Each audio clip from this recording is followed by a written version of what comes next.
ప్రస్తుతం మనతోటి వంగ మధుసూదన్ రెడ్డి గారు ఉన్నారు. నమస్తే అండి. Welcome to face to face. ఎలా ఉన్నారు?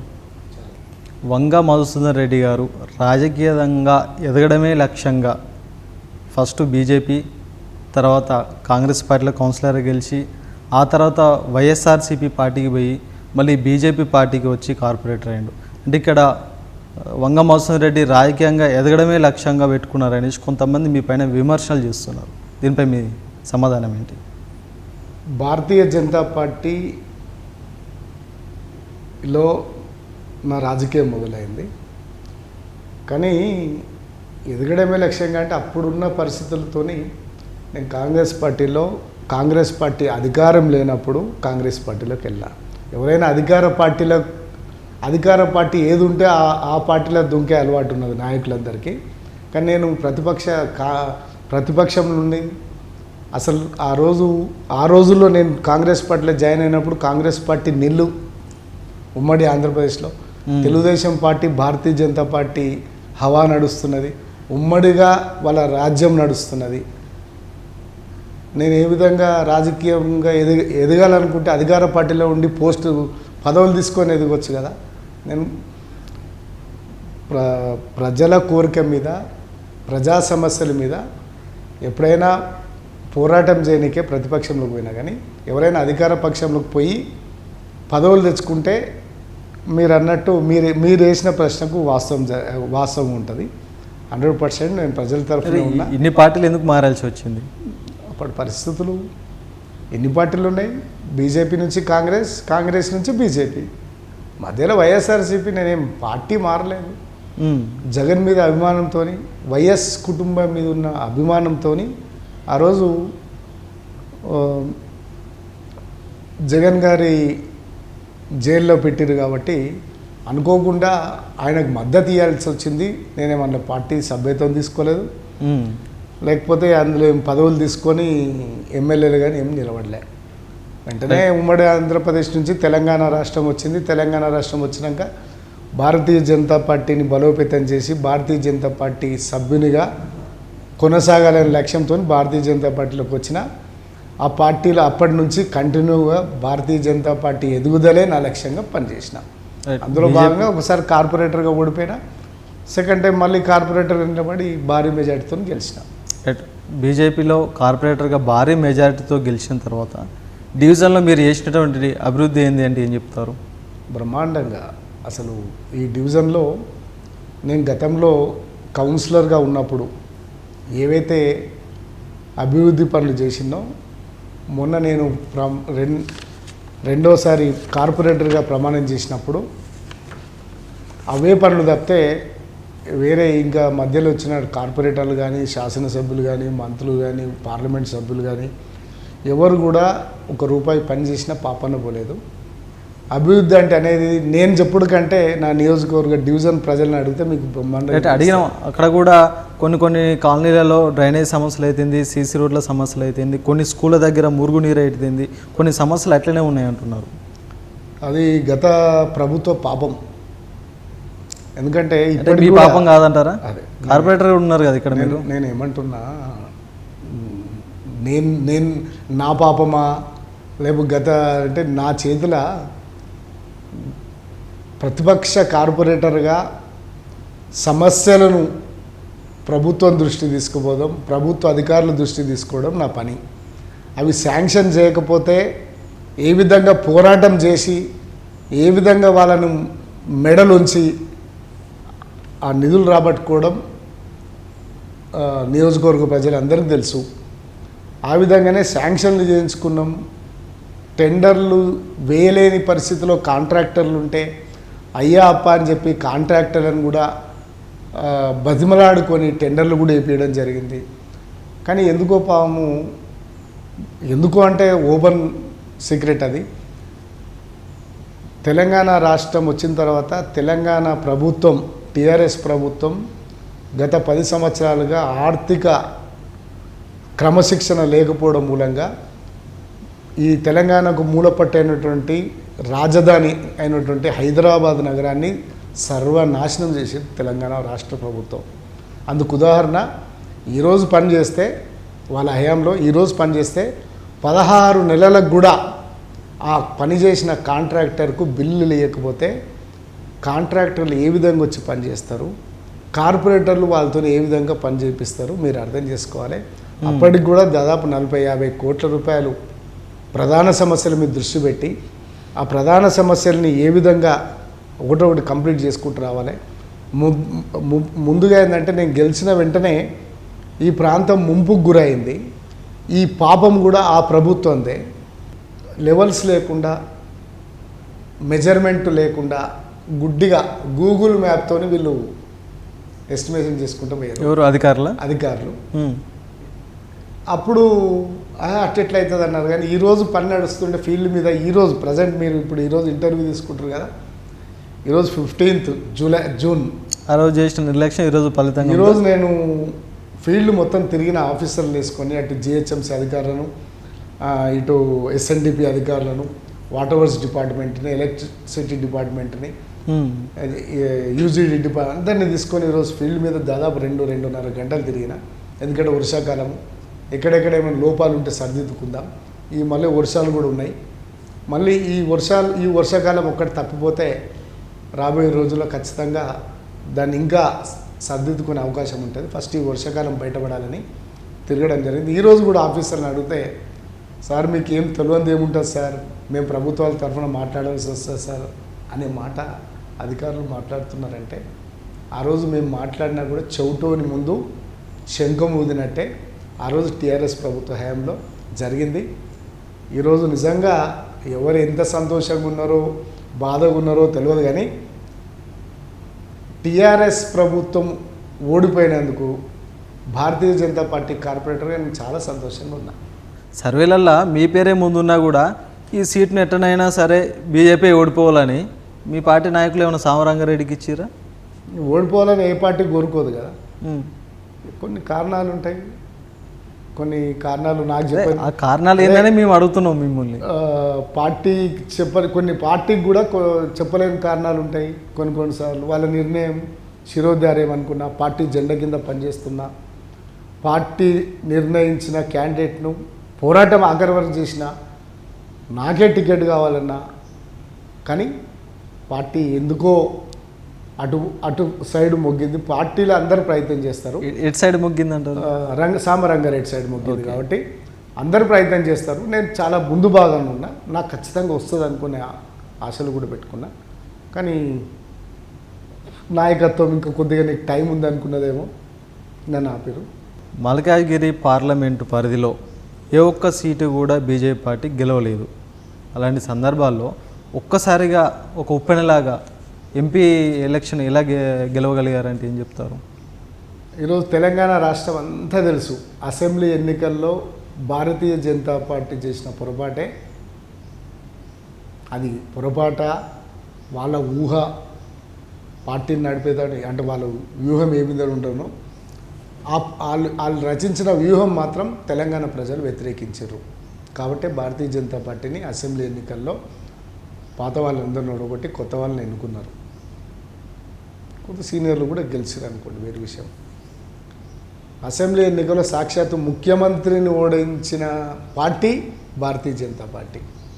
కాబట్టి వాళ్ళ వ్యూహాలు కొద్దిగా పక్కకు పోయినా కూడా పార్లమెంట్ ఎన్నికలు వచ్చేసరికి ముఖ్యంగా మోడీ హవా ఫుల్ పనిచేసింది.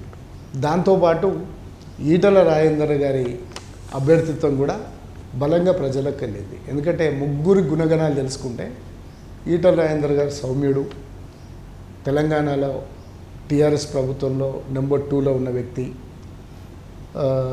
మంచి కరోనా సమయంలో కూడా తెలంగాణ ప్రజలను బాగా సేవ చేసిన వ్యక్తి. కాబట్టి ఆయన గుణగుణాలు, ఈ ఇద్దరు గుణగణాలు చూసిన తర్వాత మాకు క్యాండిడేట్తో పాటు మోడీ వేవ్ బాగా పనిచేసింది.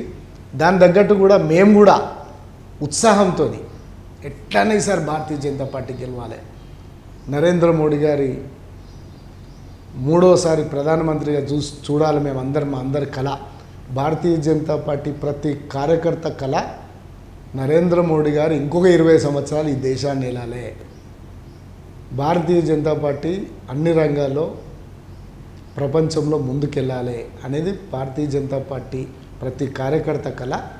అందులో భాగంగానే అసెంబ్లీ ఎన్నికల కంటే పార్లమెంట్ ఎన్నికలు వచ్చేసరికి అందరూ ఉత్సాహంగా, మరింత ఉత్సాహంగా, రెట్టింపు ఉత్సాహంగా పనిచేశారు. బలం తెచ్చుకొని మరి పనిచేశారు. కాబట్టి దాంట్లో కార్యకర్తలు ఉన్నారు, నాయకులు ఉన్నారు, కార్పొరేటర్లు ఉన్నారు. అందరం కలిసి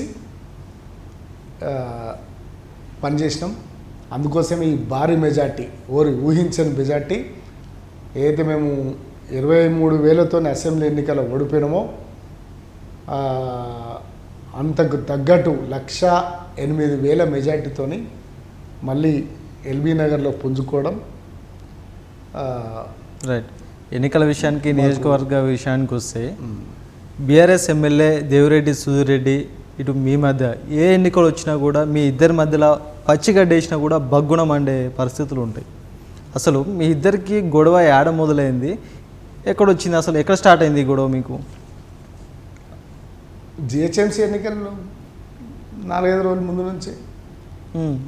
జిహెచ్ఎంసీ ఎన్నికల మీ గొడవ వ్యక్తిగత గొడవలా అయితే ఇప్పటివరకు చాలా మంది ప్రజలు కూడా వెయిట్ చేస్తున్నారు ఈ సమాధానం కోసం.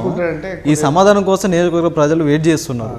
మీ గొడవలు వ్యక్తిగత గొడవలా, లేకపోతే మీ రెండు పార్టీల మధ్యలో ఉన్న గొడవలా, లేకపోతే నియోజకవర్గం కానీ డివిజన్ కానీ అభివృద్ధి సమస్యలపైన ఉన్న గొడవలా? సుధీర్ రెడ్డి గారి మనసు ఏంటంటే ఎప్పుడు బలవంతుడు గెలవద్దు ఎదుటి పార్టీలో కూడా. ఎప్పుడైనా సరే ఆయన ఏ పార్టీలు ఉంటాడో ఆ పార్టీని ఓడగొట్టే కార్యక్రమం సుధీర్ రెడ్డి గారు చేస్తారు. అంటే అదే పార్టీలో ఉండి ఆయన పార్టీలో గతంలో కూడా 2009లో చూసిన అసమర్థులకు టికెట్లు ఇప్పించి అప్పుడు కూడా పార్టీ మొత్తం స్వీప్గా కాంగ్రెస్ పార్టీ గెలవకుండా బాగా గట్టిగా కృషి చేసిండు. చేసి ఏం చేస్తాడు జిహెచ్ఎంసీలో ఎదుటి పార్టీల ఎవరైతే నాకు రేపు మళ్ళీ నేను అసెంబ్లీ ఎన్నికలు నిలబడితే మళ్ళీ రేపు నాకు వాళ్ళ ఎదుటి పార్టీలు ఉండి ఎదుటి పార్టీ చేయించి కూడా నాకు పనిచేసే విధంగా ఉండాలని చెప్పి ఆయన అనుకుంటాడు. కానీ సేమ్ పార్టీ వాళ్ళు ఈయనకు పనిచేయాలి అనుకోడు. అసమర్థులకు టికెట్లు ఇస్తాడు, ఇప్పించుకుంటాడు, ఏదంటే అలా అధిష్టానాన్ని బ్లాక్మెయిల్ చేస్తాడు. మీరు అంటున్నారు సుధీర్ రెడ్డి అవినీతి చేసిండు, కొన్ని కోట్లు కొల్లగొట్టిన అంటున్నారు. ఆయన మీద మీరు ఇలాంటి పోస్టర్లు, ఫ్లెక్సీలు కూడా నియోజకవర్గ వ్యాప్తంగా అంటించిండు. ఒకవేళ ఆయన ఇలాంటి అవినీతికి పాల్పడినట్లయితే బీజేపీ చేతులనే కదా దర్యాప్తు సంస్థలు ఉన్నాయి, బీజేపీ పార్టీ ప్రభుత్వానికి అనుగుణంగానే కదా దర్యాప్తు సంస్థలు ఉన్నాయి. అంటే మీరు కేంద్రం నుంచి ఈయన మీద ఎందుకు దర్యాప్తు చేపేయలేకపోయారు ఇప్పటివరకు? నేను చేసిన ఆరోపణలు కూడా ఇప్పుడు ఎందుకంటే జరిగిపోయింది. మళ్ళా నేను ఎన్ని ఆరోపణలు చేసినా ఈ నియోజకవర్గ ప్రజలు మళ్ళీ ఎలక్షన్ ప్రోత్సహించి వచ్చినా కూడా నేను పాత వాటికి సమాధానం చెప్పాలంటే చెప్పబోదైతలేదు. ఎందుకంటే సుధీర్ రెడ్డి నాకేం పని? నేను ఆయన చేసిన అవినీతిని, దోపిడిని రెడ్ హ్యాండెడ్గా నేను ప్రజల ముందు ఫస్ట్ ఫైనల్గా పొలిటికల్ లీడర్కి ఎవరు ఫైనల్? 4 రోజులు పోతారు, జైలుకు పోతారు, వస్తారు. జయలలిత కూడా జైలుకు పోయింది, వచ్చింది. ఫైనల్గా ఎవరు? ప్రజల ముందు తీసుకుపోవాలనుకున్నా, ప్రజల ముందు బయట పెట్టిన దాని తర్వాత నెక్స్ట్. కానీ ప్రజలే నన్ను నిజాన్ని తిరస్కరించి అవినీతినే ప్రోత్సహించి అవినీతినే గెలిపించినప్పుడు ఇక నేను ఇంకా చట్టం దృష్టికి ఏం తీసుకుపోవాలి? కానీ వాళ్ళ నిర్ణయాన్ని గౌరవం ఇచ్చి, మర్యాదగా గౌరవం ఇచ్చి కామన్నా. వంగ మధుసూదన్ రెడ్డి గుళ్ళ పేరుతోటి చందాలు వసూలు చేస్తూ కొద్దిగా గుడికి పెడుతూ కొద్దిగా ఆయన వెనకేసుకుంటున్నారని కొంచెం విమర్శలు చేస్తారు మీ పైన. మీకు ఇబ్బంది ఉందంటే కెమెరాలు కూడా ఆఫ్ చేసుకుందాం. దీనిపైన మీ స్పందన ఏంటి? ఒక నిమిషం, నాకు కూడా మీరు అడిగేటప్పుడు చెప్పిన ఎందుకు ఓపెన్గా అడుక్కోండి, అది ఇప్పటి సమస్య నాది.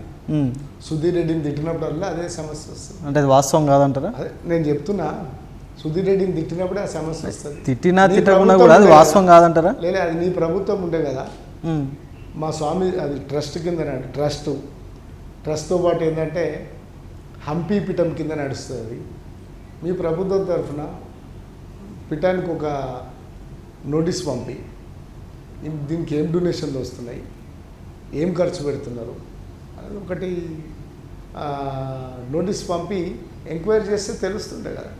అంటే డొనేషన్ ఇప్పటికైనా నేను ఆ రోజు చెప్తున్నా, ఈ రోజు చెప్తున్నా, డొనేషన్ లేకుండానే. నేను ఒక్క నిమిషం, 2004కు ముందు సుధీర్ రెడ్డి ఆస్తులు ఎంత, ఇప్పుడు ఆయన ఆస్తులు ఎంత, ఏ విధంగా సక్రమంగా వచ్చినాయి, ఏ విధంగా పోయినాయి, అది సిబిఐ ఎంక్వైరీ పెట్టమని చెప్పండి. అయ్యప్ప స్వామి టెంపుల్ 2007లో నేను స్టార్ట్ చేసిన, అప్పటి నుంచి ఇప్పటి వరకు అన్ని బుక్స్ ఉన్నాయి. ఇంకా ఇంకా మీకు ఏంటంటే సుధీర్ రెడ్డి కొన్ని ఓపెన్గా మీడియా సమావేశాలు కూడా చెప్పింది కదా, నేను ఎక్కడ కూడా అవినీతి చేయలేదు, నేను ఏమైనా సంపాదించుకున్నది ఉంటే వ్యాపారాలు చేసి సంపాదించుకున్నా అన్నాడు కదా. మరి గుడి నేను ఏమంటున్నా, అది ఎంత అబద్ధమో ఇది కూడా సుధీర్ రెడ్డి మాట్లాడేది ఏది నీతివంతంగా సంపాదించుకున్నాను కదా, అది ఎంత అబద్ధమో గుడి మీద ఆరోపణ చేయడం కూడా అంతే అబద్ధం.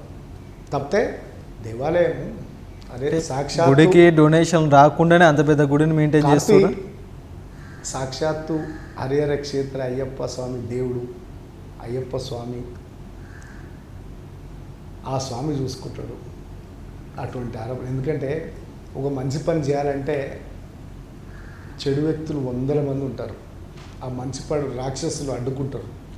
మరి మేము మొత్తానికి కేవలం ఆరోపణలు మాత్రం నిజాలు కాదు అంటే రాక్షసులు అడ్డుకుంటుంటారు.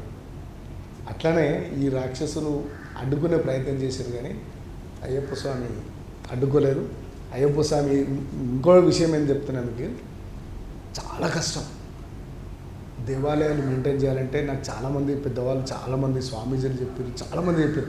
ఇప్పటికి మా పార్టీ హంపి పీఠాధిపతి స్వామీజీ చెప్తాడు, ఎందుకురా నాన్న ఈ ఖర్చు అది ఇది అంటుంటాడు. కానీ అదేందో భగవంతుడు ఏదైనా ప్రోగ్రామ్ చేయాలనుకుంటే ఫస్ట్ చిన్న 10,000 నుంచి స్టార్ట్ చేస్తాం, 10 లక్షల వరకు పోతుంది అది. అట్లా దేవాలయానికి ఆదాయం లేదు. నాకు తెలిసి చెప్తున్నాను కదా, ఒక 60-70 వేలు కూడా ఆదాయం రాని దేవాలయం అయ్యప్ప స్వామి దేవాలయం. నేను ఒక సంవత్సరము నేను సుధీర్ రెడ్డికి చైర్మన్ పదవి ఇస్తా, రాబడి ఖర్చు ఆయన్ని మెయింటైన్ చేయమని. ఏమంటున్నా అంటే దేవాలయం 3.5 లక్షలు 4 లక్షలు ఖర్చు వస్తుంది. బ్రహ్మోత్సవాలు అలాగు, మన పెద్ద పెద్ద కార్యక్రమాలు ఉంటాయి అలాగు, నెల మెయింటెనెన్స్. కళ్ళ నుంచి నీరు వస్తాయి కార్తీక్, నా మీద సాక్షి చెప్తున్నా పడుతుంటుంది. ఇప్పుడైతే భగవంతుడు ఏదో ఒక దారి చూపిస్తున్నాడు, మీలాంటి వాళ్ళను ఆయనలాంటి వాళ్ళను, ఏదో ఒక చిన్న పంచాయతీ, ఓ ఫ్లాట్ పంచాయతీ, ఓ ప్రాపర్టీ పంచాయతీ వస్తుంది. వంగమోహన్ రెడ్డి మొత్తం సెటిల్మెంట్ చేస్తున్నా లేలే. పంచాయతీ వచ్చినప్పుడు ఏదంటే సెటిల్మెంట్ అన్నది, అది పంచాయతీని పరిష్కరిస్తాం. సెటిల్మెంట్లు అంటే నువ్వు సగం తీసుకురాపో ముందు టేబుల్ మీద పెట్టినాకనే, లేకపోతే సెటిల్మెంట్ అంటే ఇద్దరు వస్తారు, రాగానే ఎవరిది కరెక్ట్ ఉంటుందో వాళ్ళని బెదిరించి రీషేన్ చేసుకొని యుద్ధంలోని బెదిరించడం, అది సెటిల్మెంట్ అంటారు. మీకు సుధీర్ రెడ్డికి మధ్యన గొడవలు అయినప్పుడు సుధీర్ రెడ్డి విమర్శించిన మాటలైనా కూడా చాలా సాఫ్ట్గా మాట్లాడతారు. మీరు విమర్శించేది మీ మాటల వల్ల ప్రజలకు ఎలాంటి ఇబ్బంది కలగట్లేదా మీరు మాట్లాడే భాష వల్ల? నేను ఒకే ఒకసారి ఎందుకట్లా ఒకటేసారి వంగమోహన్ రెడ్డి కుండబాలు కొట్టినట్టు, కుండ బద్దలు కొట్టినట్టు మాట్లాడుతాడు? ఏదున్నా ఉన్నది ఉన్నట్టు మాట్లాడతా, ఉన్నది ఉన్నట్టు మాట్లాడవచ్చు, ఏమన్నా పక్కన పెడితే ఉన్నది ఉన్నట్టు మాట్లాడవచ్చు, కానీ మాట్లాడే భాష కూడా బాగుంటుంది. సుధీర్ రెడ్డి గారు చేసిన అవినీతి, ఆయన చేస్తున్న అప్పుడు ఊరికి, ఎందుకంటే మళ్ళీ నువ్వు గెలుపుతున్నావు అంటే సుధీర్ రెడ్డి అంటున్నావు కాబట్టి, ఎందుకంటే సుధీర్ రెడ్డి ఇది అయిపోయింది, నియోజకవర్గ ప్రజలు తీర్పిచ్చారు కాబట్టి నేను సైలెన్స్ అయినా. ఎందుకు సుధీర్ రెడ్డి మళ్ళీ ఏమైనా ఎన్నికలు వస్తే మళ్ళీ రెచ్చిపోరా ఇద్దరు? ఇప్పుడు ఇక్కడ మొన్న పార్లమెంట్ ఎన్నికలు వచ్చినాయి, ఆయన ఉన్నాడు, నా పార్టీకి ఆయన చేసుకుంటూ నా పార్టీ. ఇంకో 10 నెలలు అయితే కార్పొరేట్ ఎలక్షన్లు ఉన్నాయి కదా, మళ్ళీ మా జోలికి వస్తే అదే పని. నేను ఆడేం ఇంకో నిన్ను ప్రజలు గెలిపించారు, నువ్వేం పని చేయాలనుకుంటున్నావు చెయ్యి, అంతేగాని వ్యక్తిగతంగా మా జోలికి వస్తే మళ్ళీ తాట తీస్తా. ఆయన ఎప్పుడు, ఎందుకంటే బాగా నిండున్నోడు కదా, అధికార పార్టీలో పోయినోడు, వాస్తు 24 గంటలు అదే పని చేసినోడు. ఎవడన్నా ఏమనంటే ఆయనకి ఎక్కడ లేని ఆవేశం, నిజం కూడా అహంకారం, ఆవేశం కాదు అది అహంకారం. ఎదుటోడు నేను ఏం చేసినా నన్ను కూడా ఏం అనొద్దు చేయొద్దు అనే భాష, అహంకారం. ఎందుకంటే కాంగ్రెస్ పార్టీ ఇక మళ్ళీ ఆయన పోతానికి చాలా ఉంటుంది. కాంగ్రెస్ పార్టీ 30-40 సంవత్సరాలు నేను చాలా సీనియర్ని, నాకు ఆయన నా ఇవాళ అంత సీనియర్ ఎవ్వరు లేరంటే అటువంటి పార్టీకే మోసం చేసిపోయాడు, ఆ పార్టీ మీద ఆరోపణలు చేసిపోయినోడు. ఇప్పుడు అదే సుధీర్ రెడ్డి ఒకటి పోయినోడు, నీకు అహంకారంతో ఆ మాటలు మాట్లాడినావు. నేను వీడు సామాన్య కార్పొరేటర్, వీడు నా మీద చేస్తాడని చెప్పి అనుగానంతో, పనికి మాలినలతో, బెవకూఫ్గాలతో, మీరు 100 మంది రెడీ వేసుకొని కొట్టుకోవడానికి కూడా సిద్ధమైనట్టు అవులగాలతోని నన్ను మాట్లాడించిన భాష మా అమ్మని, మా కన్న తల్లిని కూడా తిట్టించాడు. మీరు కూడా అన్నట్టు కదా. అది అక్కడి వరకు వచ్చిందంటే తను ఎన్నిసార్లు వాళ్ళ అసలు మామూలుగా సుధీర్ రెడ్డి ఆ రోజులో సుధీర్ రెడ్డి ఎంబడి ఉన్న బ్యాచ్ అంతా తాగుబోతు బ్యాచ్, డ్రగ్స్ బ్యాచ్. నేను అప్పుడు అంటున్నా, ఇప్పుడు అంటున్నా, వాళ్ళని వేసుకొని నన్ను ఇష్టం వచ్చినట్టు తిట్టించినావు.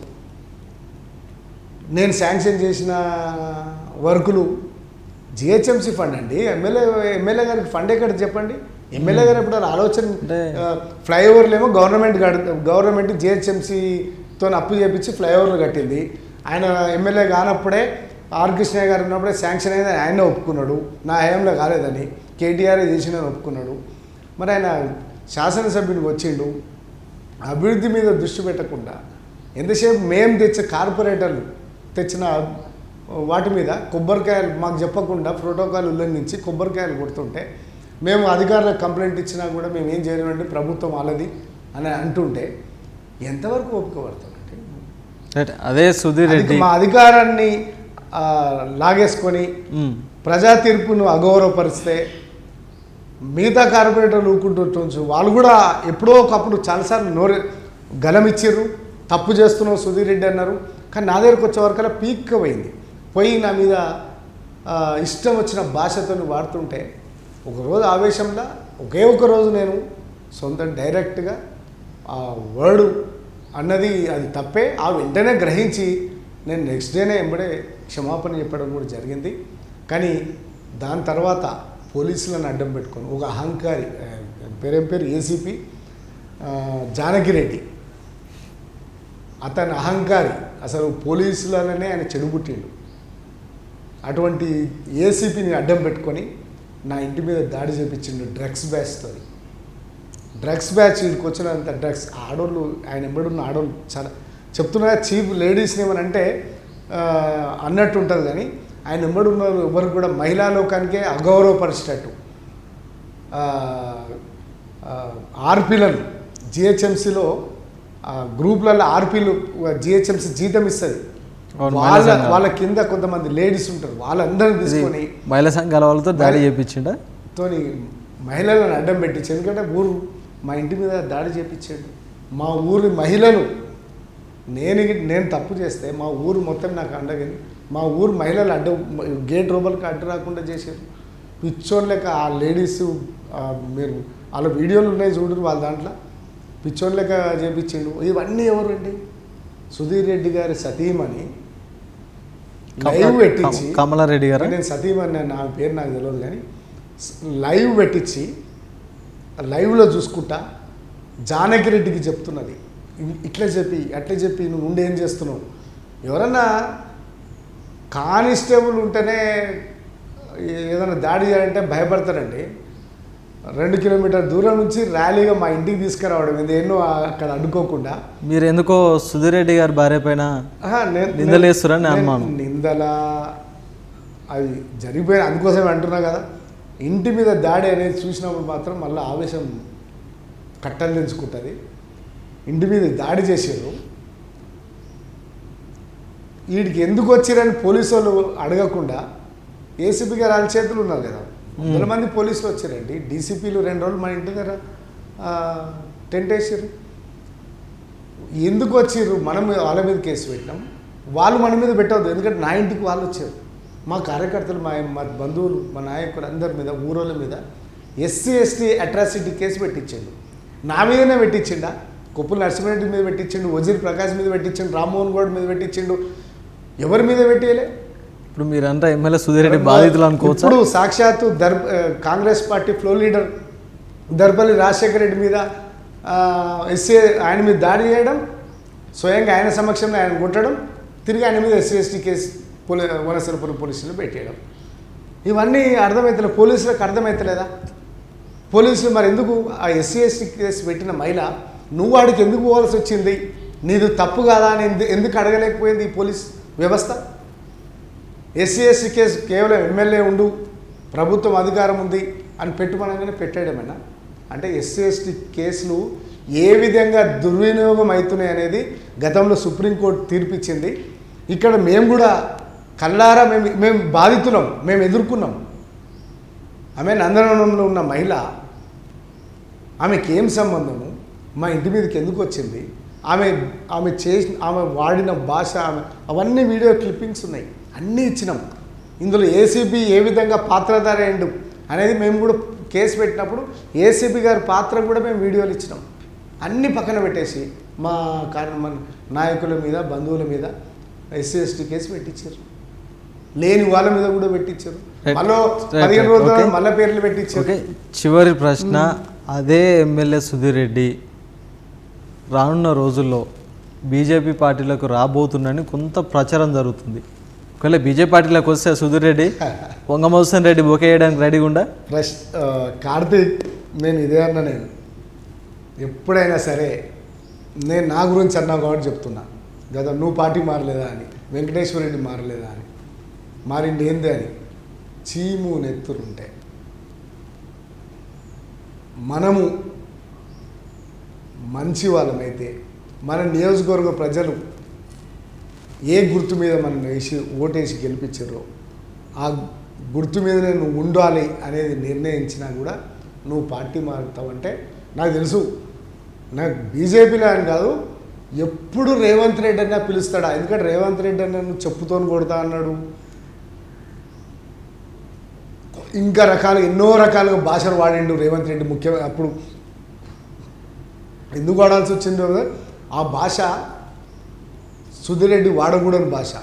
ఎందుకంటే ఆయన స్థాయి పార్లమెంటు సభ్యుడు, ఆయన ఒక మంచి కింది స్థాయి నుంచి నీళ్ళకి అడ్డదారులు రాలే, కింది స్థాయి నుంచి పోరాటం చేసి ఈరోజు ముఖ్యమంత్రి స్థాయిలో ఉన్నాడు.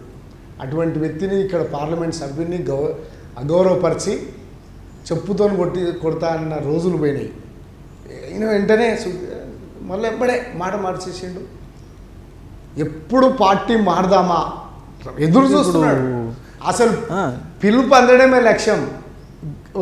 నిజంగా నాకు తెలిసి సుధీర్ రెడ్డి గారు, రేవంత్ రెడ్డి అన్న ముఖ్యమంత్రి గారు, సుధీర్ వచ్చి పార్టీలో జాయిన్ వెంటనే ఒక క్షణం కూడా అడగద్దు, వచ్చే అనగానే పోయి ఎంబడే కండువ వేసుకోకపోతే అంటే బీజేపీలోకి రాడంటున్నారా? నేను మళ్ళీ రాజకీయాల్లో తిరిగా. అంటే బీజేపీలోకి రారు అంటున్నారా? నేను చెప్తున్నా కదా, బీజేపీలోకి రాడు, కాంగ్రెస్లోకి పోతాడని నేను బల్లగుద్ది చెప్తున్నా.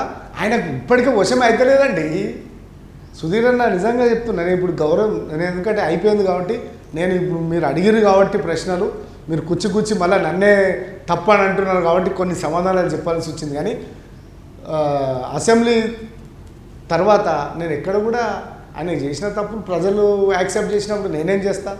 నేను సామాన్యుని మాత్రమే. నాకు చేసిన తప్పులు ప్రజల ముందు పెట్టడం నా కర్తవ్యం అనుకున్నా, పెట్టినా దాన్ని తీర్పు వాళ్ళు ఇచ్చారు, నాకు సంతోషమే, నాకేమి ఇబ్బంది లేదు. కానీ ఈరోజు నేను మళ్ళీ చెప్తున్నా మీ కెమెరాకి, సుధీర్ రెడ్డి గారు ఎదురు చూస్తున్నారు, ఎప్పుడు నన్ను పిలుస్తాడా, ఎప్పుడు అధికార పట్టులు దొంకాలనా. అదే నేను ఏ పార్టీలో కార్యకర్త గెలిచిపోలేదు, పార్టీ కార్యకర్తగా ప్రతిపక్ష పార్టీలకు పోయి అధికార పార్టీ చేసిన తప్పుల మీద నిలదీసిన. నాకు ఆయనకు తేడా అది. సుధీర్ రెడ్డి బీజేపీలోకి వస్తే వంగమోహన్ రెడ్డి బీజేపీలో ఉంటాడా? అది పార్టీ నిర్ణయం. ఆయన వస్తాడా ఇప్పుడే నేను ఎందుకు అనుకుంటా. బీజేపీలో ఆయన వస్తే నేను బీజేపీలో ఉండనా, నాకు పార్టీ ఏం మాట్లాడుతుంది నాతోని, అవన్నీ నిర్ణయాలు డైరెక్ట్ తీసుకోదు కదా. ఎందుకంటే నా మీద ఇంటి మీద దాడి చేసినారు, నా వెంబడి ఉన్న కార్యకర్తలను నెత్తిలు బల కొట్టారు, ఇవి చెవి కమ్మలు గుంజితే ఇట్లనే చెవు తెగింది, 5-6 కుట్లు పడ్డాయి ఒక మహిళకు, మా ఊరి మహిళకు, భారతీయ జనతా పార్టీ కార్యకర్తకు. మా నా వెంబడి ఉన్నప్పుడు బీజేపీ నాయకులు కార్యకర్తలు ఎస్సీ ఎస్టీ కేసులు ఎదుర్కొంటున్నారు, కుటుంబాల పేరు మీద పెట్టిండు. అటువంటి శాసనసభ్యుడు భారతీయ జనతా పార్టీలోకి వస్తారంటే కనీసం నన్ను అడగకుండా అయితే తీసుకోరు కదా, కనీసం నా ఒపీనియన్ తీసుకుంటారు కదా. తీసుకున్నప్పుడు నేను చెప్పేది చెప్తా. పార్టీ నిర్ణయం ఫైనల్గా నాకు టికెట్ ఇవ్వకుండా పార్టీ ఆయనకు టికెట్ ఇచ్చినా నువ్వు పని చేయంటే పని చేసిన. రాబోయే రోజుల్లో కూడా నిజంగా సుధీర్ రెడ్డి మా పార్టీలోకి వస్తా అని మీరు అంటున్నారు, నాకైతే ఇప్పటివరకు తెలియదు. వచ్చినప్పుడు ఏందనేది ఇప్పుడు ప్రశ్న కాదు, అది వచ్చినప్పుడు పెద్దల ఆలోచన ఏముంటుంది, అప్పుడు నా ఆలోచన ఏముంటుంది నేను మీకు చెప్తాను. మిమ్మల్ని స్పెషల్ గురించి చెప్తాను రాజ్ న్యూస్కి. రైట్, మళ్ళీ కలుద్దాం. ఇది నాటి ఫేస్ టు ఫేస్ కార్యక్రమం. చూస్తున్నామండి రాజ్ న్యూస్.